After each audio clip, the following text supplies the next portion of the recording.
Someone called you from the IRS and said that you owed back taxes. What's up with that? That's the answer. That's the question we're going to answer here today. My name is Darren T. Mish. They call me the IRS solution attorney. And this is really an epidemic across America. Usually what's happening is somebody with a South Asian accent. So think of, Bangladesh, Pakistan, and India. There's these sweatshops that are open over there, and these people are just calling like hundreds, if not thousands, if not tens of thousands of taxpayers in the United States because it's so easy to get a VoIP phone number and call the United States over the internet. It doesn't cost anything at all for them to do that.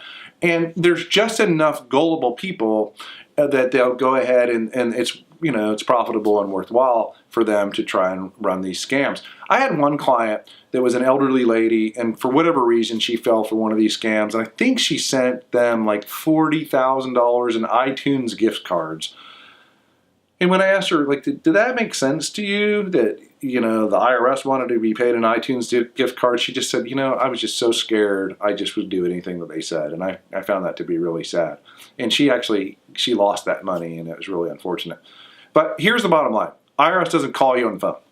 Unless you've already met, the revenue officer involved with your case, or the revenue officer has already made contact with you, usually by mail or by dropping off their business card at your house, and they say, this is Revenue Officer John Smith, and then on the phone they say, this is Revenue Officer John Smith, then they'll call you. They never email you. Absolutely, positively do not email you, okay? So if somebody calls you on the phone, they're generally speaking not the IRS.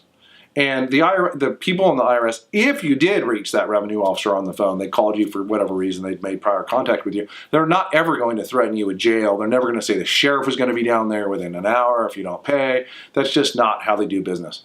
I actually got one of these calls one Saturday morning, and I was sleeping in, which is pretty rare. I have kids and a family. And the family was gone for whatever reason. And this guy called me on a Saturday morning. He woke me up. And I was not really happy about it. So I ended up harassing them back and had a lot of fun, and to the point where they eventually blocked my phone number because I was harassing them, which I think is kind of funny.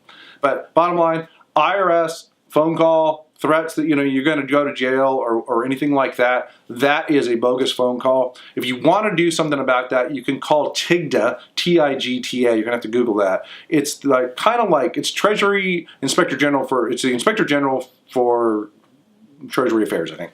They basically are the people that investigate these tax crimes. And I actually know a couple of the agents here locally, and they tell me that they're spending almost all their time working on these fraud cases. So don't give the IRS iTunes gift cards. Don't try and pay them over the phone. That's just not how it works, okay?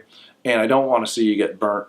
If you do have this problem, unfortunately, I can't even help you. You're going to have to call TIGTA. You're going to have to call the IRS. You're going to have to try and, stop payment on those funds. A lot of times they ask for weird, they don't even ask for wires. They just ask for like iTunes gift cards and weird stuff like that so that they can go ahead and turn those over on the internet and buy merchandise and things like that. If you have questions about this or really anything else having to do with IRS problems, we invite you to visit our website at getirshelp.com.